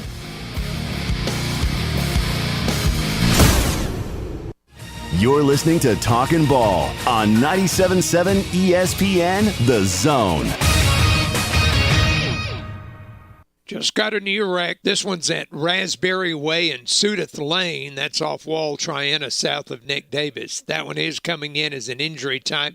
Pulaski Pike and Nick Fitchard's got some southbound blockage, but nobody's hurt there. Snelling has direct hire openings for an experienced bookkeeper and a staff accountant. Snelling, how Huntsville's best companies hire talent. Huntsville.snelling.com. Captain Nick in the North Parkway Popeyes Skywatch Traffic Center. Specializing in simple and affordable rentals, McCurry Van and Car Rental can make sure you have just the right vehicle for your next family vacation, weekend getaway, or if you just need transportation while your vehicle is being repaired. McCurry carries Ford Transit vans and Mercedes Sprinter vans, trucks and work vans, and more. And they offer discounted rental rates for long-term rentals. Now with 4 locations: Athens, Muscle Shoals, Coleman, and Huntsville. Log on McCurryRentals.com to make your reservation now. That's McCurryRentals.com. At Bad Daddy's Burger Bar, people call the award-winning burgers totally insane, which is a compliment, because Bad Daddy's Burgers are just that, chef-inspired expressions of pure burger amazingness built with premium Angus beef. They're bold and they're bad. Pair one with one of their signature cocktails or assortment of local craft brews. Bad Daddy's Burger Bar, 2317 Memorial Parkway. Check out our menu and even order online at baddaddysburgerbar.com. Organizations using Salesforce know how powerful the platform is and how much time, money, and headaches it saves if it's set up right and you know how to use it. Let's face it, Salesforce is complicated and time-consuming to figure out, and a lot can go wrong now and down the road without expert help. That's why most Salesforce users work with an implementation partner like Higher Echelon, so they get the absolute most out of their Salesforce investment. Higher Echelon is a 5-star Salesforce consulting partner who won Salesforce Military Hiring Partner of the Year. President Dr. Joe Ross is retired Army who played and later coached for the cadets. He puts that experience to good use at Higher Echelon, where they pride themselves on hiring veterans. Look, not all Salesforce partners are the same. Don't put your company at risk by going with an inferior partner. Higher Echelon is the trusted partner you can count on to get you up and running and seeing returns on your Salesforce investment in a fraction of the time it would take if you go it alone. Go to higherechelon.com. That's HIGHERECHELON.com to learn more. Go higher and go Army. The 2 words we live by. The coach we follow. All right, blow the horn. Let's go. The famous call we love to hear. Touchdown, Alabama! It's good to be a Bama fan. Join us Saturday as the Crimson Tide brave Death Valley to battle the LSU Tigers. Our coverage begins at 3 on your home for Alabama football. Listen to Alabama football all season long on 97.7 ESPN The Zone. Saturday, November 12th in Jasper, Alabama, just minutes from Lewis Smith Lake, prime riverfront property will be offered at a one-day liquidation sales event. Getting killed in the stock market? Buy something real, something you can enjoy with your family today. Buy waterfront. This RV-friendly gated community has great kayaking, fishing, and wildlife, along with a large community area for social gatherings. Estate-sized parcels from $29.9 and direct waterfront parcels from $79.9. Prime waterfront properties on rushing water in a gated, gorgeous setting. Individual RV sites with utility hookups, no time limit to build, minutes from shopping, hospitals, schools, and neighboring a beautiful country club. One-day liquidation sale November 12th. Estate-sized parcels from $29.9 or direct waterfront parcels from $79.9. Call or click 877bigview.com for more information and to schedule an appointment. Don't miss this amazing opportunity on estate-size or waterfront parcels. That's 877-BIG-VIEW. Call or click 877bigview.com. When you call most roofing companies, all you'll hear is, you need a new roof. Not when you call Fleming. At Fleming Roofing and Restoration, we're focused on your needs, whether it's an easy repair or a full roof replacement. Folks around here have trusted Fleming since 1965 for all their residential and commercial roofing needs. And as the area's storm damage experts, Fleming knows all the ins and outs of the insurance claims process. Log on FlemingHSV.com to schedule your free estimate today. Fleming Roofing and Restoration. We show up. This is Eli Gold, voice of the Alabama Crimson Tide.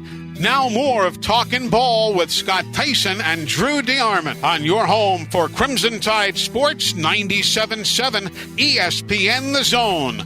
Roll Tide. And we continue on this Friday morning. It's Talking Ball, 97.7 ESPN The Zone. High school football playoffs again. We talked about it in hour number 1. They are back underway tonight. Round 1 of the state playoffs. And in Class 3A, the Madison Academy Mustangs at home tonight, taking on Phil Campbell. And SportsMed Orthopedic Surgery and Spine Center, a proud sponsor of Madison Academy football, helping us with this interview. They invite you to visit their Saturday sports clinic for all of those sports-related injuries. Each Saturday from 8 a.m. to 9 a.m., visit 4715 Whitesburg Drive. It's the SportsMed Saturday Sports Clinic. And hopefully his team doesn't have to go there on Saturday. But if they do, that means they're just getting some help because they got to go for the second round of the playoffs. Well, our next guest, of course, led the Hartsville Tigers to the 2011 state championship. He's been on many long runs in the playoffs as he has directed the Brooks program in the Shoals area. Then, of course, came to Hartsville, did an outstanding job, and then has been at the helm now for the 4th season of the Madison Academy Mustangs. They went to the 4A semifinals a year ago. and now are trying to make a run here in 3A, are the Mustangs, and I know they're very excited to start this postseason run. They are on an 8-game winning streak, have played at a very high level, and they beat a very, very solid playoff-bound Westminster Christian Academy team at Bill Washington Stadium last week, 49-14, and we always enjoy our weekly visits with Coach Bob Godsey. Coach, with Drew and Scott, good morning. How are you, sir? I'm good, guys. How about y'all? How y'all doing? We are doing well, Coach, and I know it never gets old, this process. I know your father was a coach. You were around the field house your whole life. There's something special about winning a region, getting into the playoffs, and a lot of, you've mentioned with us on the air, a lot of it is about your kids' motivation and you as a staff preparing these young men and for a playoff run, because a lot of what this time of year is how hungry are you, how much do you want to continue to play? And I know this group of yours has been playing at a very high level for 8 straight weeks now, but I know this is the week I think they've been looking toward a chance where the games mean so much. And again, this is where the stakes are the highest, but I know this is a group that I'm sure looking forward to this challenge and very motivated. Well, I mean, it's the second season, and, I think we completed that first season, the regular season, in really good fashion, playing probably our most complete game. Right.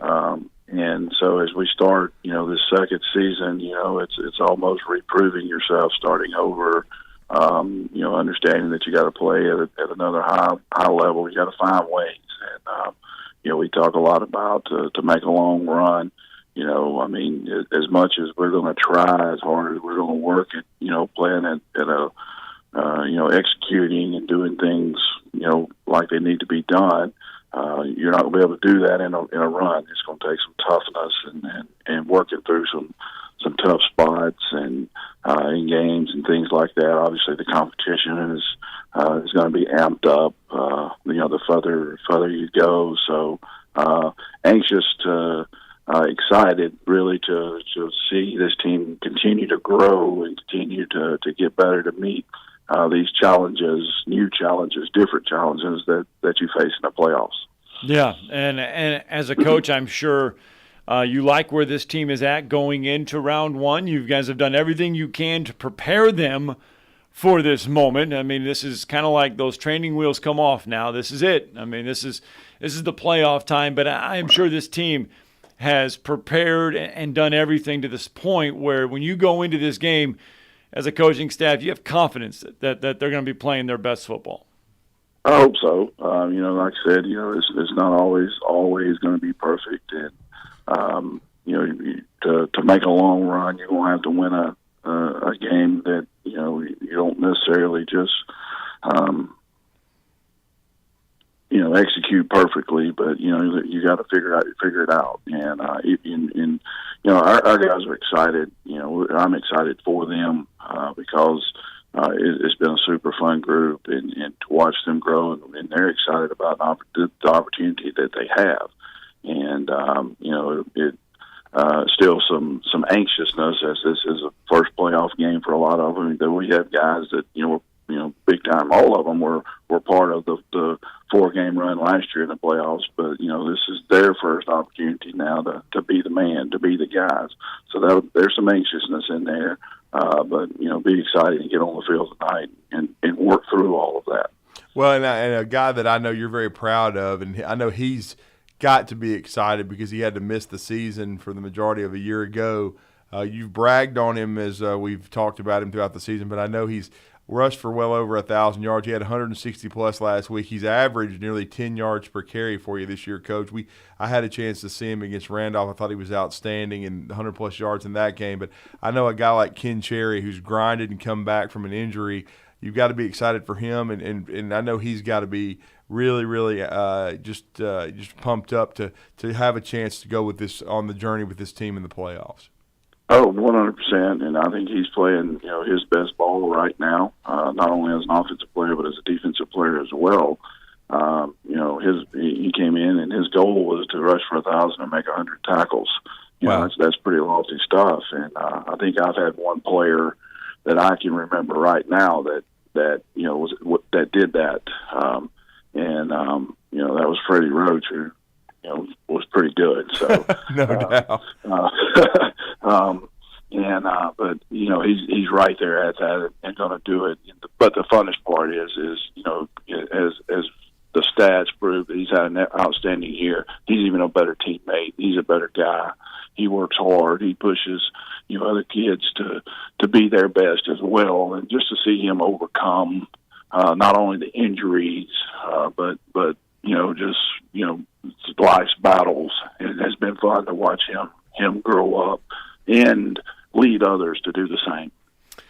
Coach, you get Phil Campbell tonight. Yeah, never met them before. Looking on film, what do you see? What are they going to be bringing as far as offense and defense coming in? Well, they got a good team. I mean, you don't win 7 games just showing up. So they got a good team, and they got a lot of long guys that kind of country boy guys that are tough and hard. They play hard. They throw a lot of different things at you offensively. They'll be in everything from the wishbone to 5 wide, and they do all of that pretty well. So us once again being where we're supposed to be, doing what we're supposed to be doing will be the key defensively, as we've improved so much over there and played very well the other night.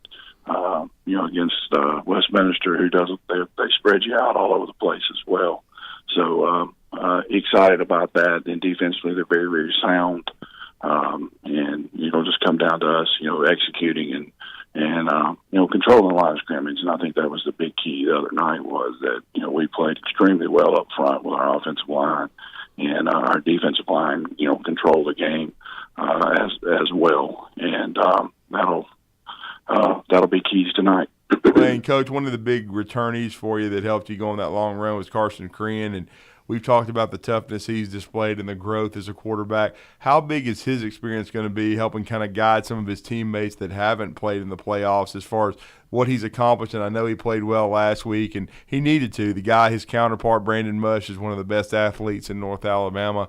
But talk about Crean's experience and how big he could be to help some of his teammates and kind of give them some perspective on what it takes to perform well in the playoffs.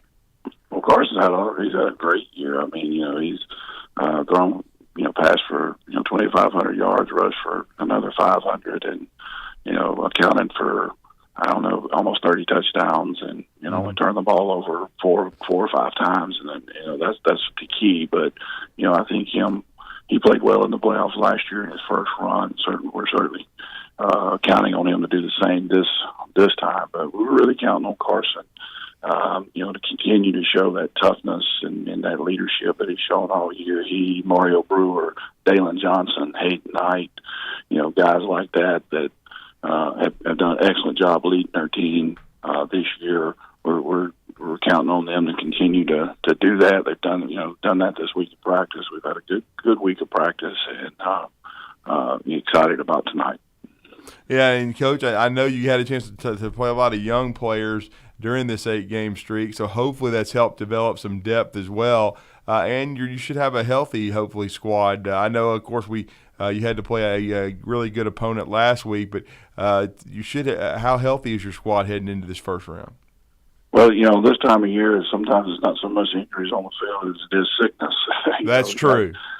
We've had guys, for the last 2 weeks, really, we've had guys in and out with whether it be, the flu bug that's going around. We've also had a stomach bug going around that's affected players and coaches as well as, kind of a fever, sore throat deal. So really for the past 2 weeks, it's been, we've rarely had everybody all together.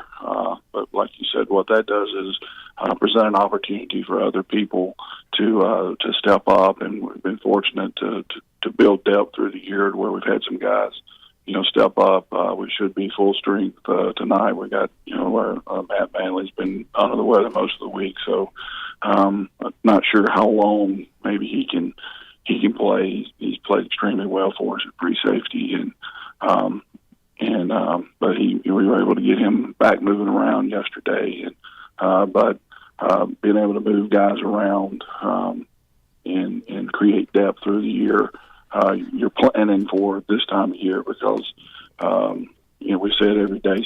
Somewhere, somebody that is really not expecting it, yeah, is going to have to step up and play big for us. And a couple of years ago, we get to the second round, and we got 3 starters standing on the side over there watching, and we got freshmen and things like that they played extremely well, during the playoffs, in that little run there.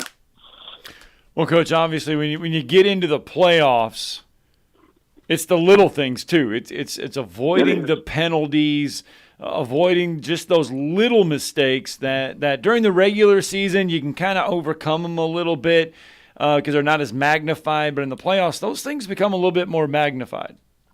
Yeah, exactly right. Just going back to last week, we had a chance at a 2-minute drive to get some points right before the half, and we didn't execute very well. We started out with a drop pass. We got a penalty right out of the chute. Ended up missing a field goal, at the end. Those type things that win games in the playoffs. There'll be games tonight that'll go down to exactly that same scenario, and the team that's able to execute and do the right things during that moment will win, and the teams that aren't, unfortunately, they'll be sacking it up for the year. And we work hard during the week trying to put our guys in as many different situations as we can come up with to prepare for it. But so much of it is we can execute during that crucial time. And, we feel like the key is just handling your business, take care of yourself, but concentrate on what you're supposed to be doing. And things tend to work out. Well, and then, Coach, I know one thing that you've developed over the course of the year, you had some inexperienced as far as in the specialties situations. You had a new kicker, new punter, certainly a new holder, and certainly Mario Brewers can be an explosive return guy. But the development of the special teams aspect over the course of a 10-game season, with everybody getting comfortable in their jobs, being able to execute, that could be the difference in the playoffs, being very solid in the kicking game, which I know you were a year ago. Exactly, and we've come 10,000 miles in that area, but very easily can come down to those things. And but our coverage was outstanding the other night. We only had to punt once. It was that's another thing. Unfortunately, we haven't punted a whole lot, so you worry about those type things just because you hadn't been under the gun, been under pressure to do those things. So you're always concerned about the kicking game. At the same time, as you mentioned, we got some guys that can block punts. Mario ran one back the other night, but the penalties continue. He's had I think 3 that's been called back. With penalties and that type thing. So we certainly got a lot of areas that we can improve on, and but at the same time, it's good to have some weapons to keep pressure on the opponent in all phases. Well, no doubt. And, Coach, I know you mentioned to us about that Phil Campbell can do a lot of different things offensively, can give you some different looks. Talk about what they do defensively a little bit, and what's going to be the key for you guys offensively to getting a win over Phil Campbell. I would think, once again, though, it starts up front. Oh, it does, and that's. I think you talk to any coach anywhere at any level, and it's going to be about who can control the line of scrimmage, and we're fortunate up there with Reese Baker, to have a lot of experience up there. Reese Baker, Brock Horton, Dalen Johnson, Hayden Knight, all 4 of those guys have played in 6 playoff games. So, that should be an advantage for us. And Austin Chambers, starting for his first year, it just continues to get better and better each week. So, that combined with, a quarterback that's experienced and really 2 running backs, as Josh Williams has been an excellent, counterpart with Ken where he doesn't have to take as many hits and he rushed for 100 the other night as well. So, and then Carson being able to run it as well. So, once again, it's just about controlling that line of scrimmage. They try to pressure, give you some different looks. They give you a different front or 2 every once in a while. Nothing that that really we haven't seen. But at the same time, being able to execute in the pressures of the playoffs is another thing. We'll certainly need to be able to do that.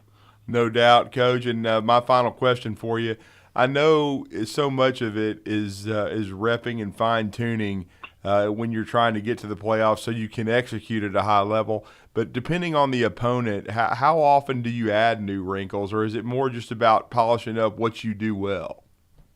Well, I think it's a little of both. We're always, we've been, kind of adding, obviously as you go, a little twist here, a little wrinkle there, that you kind of maybe, show or use a little bit week to week. And then, with the hope that as you roll into the playoffs, you got it all ready to go.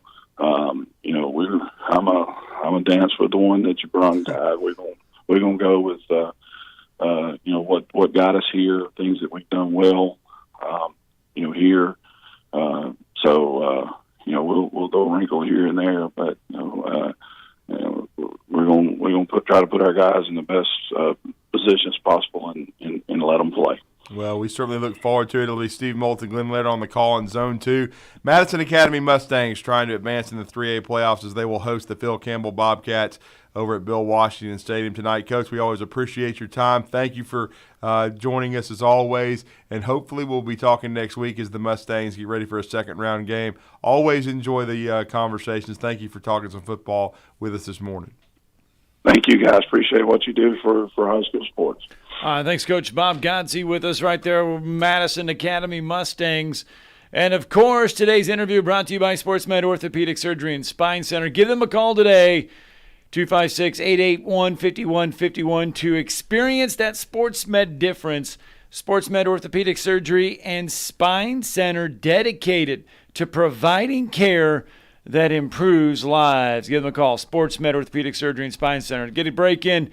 Going to wrap up this week when we return.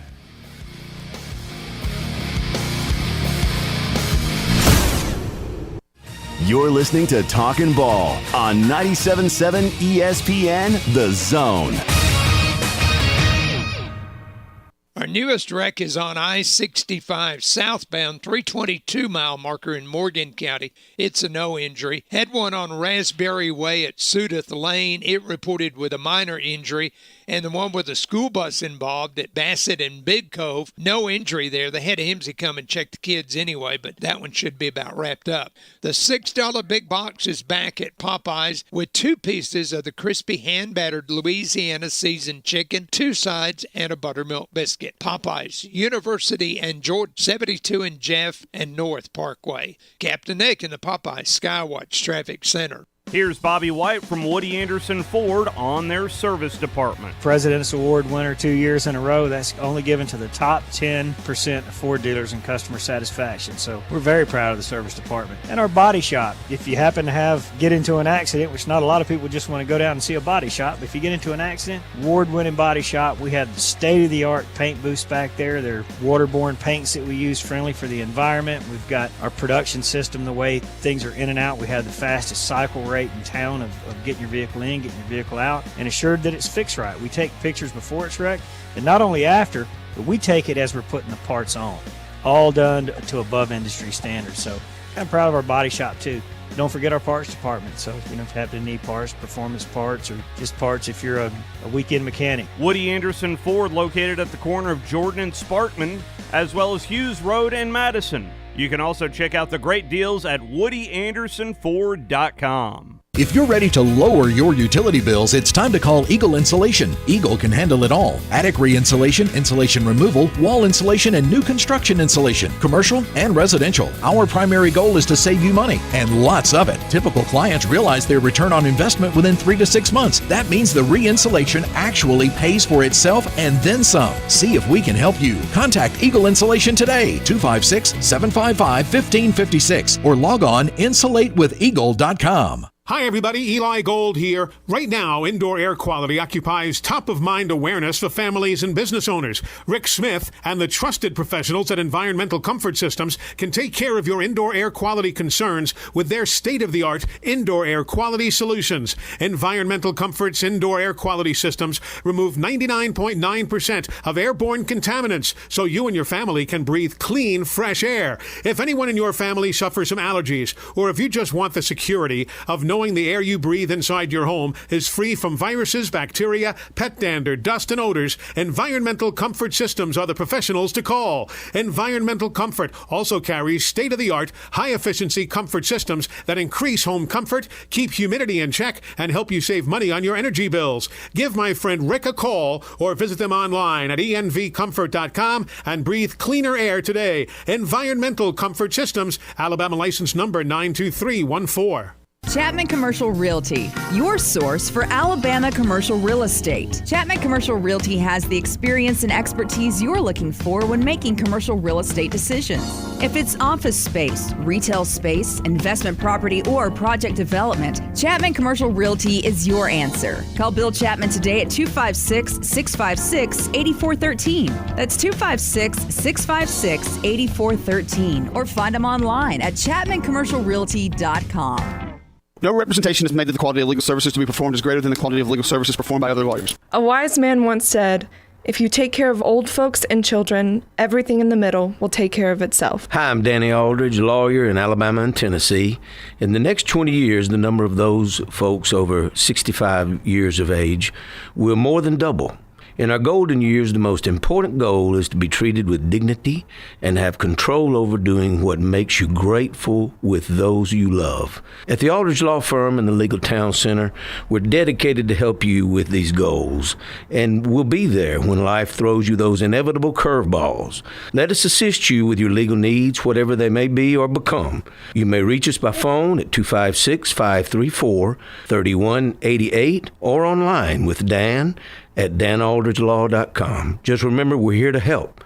Whether it's personal injury, wrongful death, fraud and cheat, or estate planning made complete, we're here to help. Did you know the state's top-ranked private school is here in Huntsville?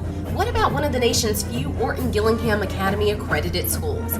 At Randolph School, our experienced teachers and coaches challenge and nurture students as they prepare for college and life. Our pre-K through 12 school includes Greengate School at Randolph, serving students with dyslexia. Parents, we know that you are your child's biggest advocate, and we invite you to explore your education options. Schedule a tour at randolphschool.net. This segment of Talkin' Ball is brought to you by University Kia, the #1 volume Kia dealer in the state of Alabama. Located online at universitykia.com.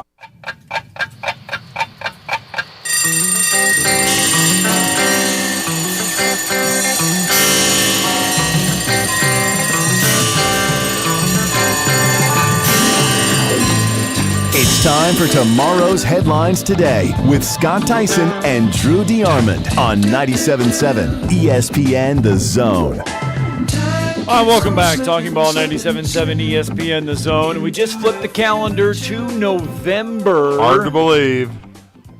And inside college football, in case you are wondering, New Mexico has the longest losing streak in the month of November with 20 games.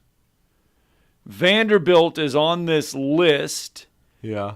8 games is their losing streak played How many in November. Dirtneck Just lost? played in November. They've lost 8 in a row, played in November, has Vanderbilt. Hopefully Dirtneck will lose another one. I don't know what he has done. But Vanderbilt is hosting South Carolina on Saturday. Is it 9 in a row? But is it 9 in a row for Vanderbilt? Or does Shane Beamer's company I'm not saying another thing about South Kakalaki, because the last time I bragged on them, they looked like manure against Missouri, okay? I'm not saying anything. I wouldn't even be shocked if Vanderbilt won the game. They looked that bad last week, man. Other teams on this list, UConn has lost 17 straight in the month of November. South Florida 16, Akron 15, UMass 13. Duke and Syracuse have both lost 6 in a row in the months of November. FIU, UL Monroe, and Temple 7. So I think that Duke will probably end that under, Mike Elko after he got out of Dirtneckville and saved his career, and got himself a head coaching job. So he got out of the dumpster fire known as NIL University. And so maybe he made it. I mean, because their defense played a lot better with him there last year and played a lot better. But I'll just say this. I don't know, man. Spencer Rattler's so bad, I don't even think he could play in the XFL. Wow. That bad? Yeah. He'd probably be the third-string quarterback for the champion Birmingham Stallions. I wonder if they're coming back. I wonder if are they having the USFL again? I don't know, but he couldn't even start there. The XFL, you're ready for that. What? I thought they released their logos this week, but I turn into the Tom Abraham show later. They'll probably talk about it. They'll probably be the voice of the XFL. That's when you know it's doomed. Oh, yeah. Czar will have somebody on to talk USFL and XFL. I can guarantee it at some point. In the middle of college football season.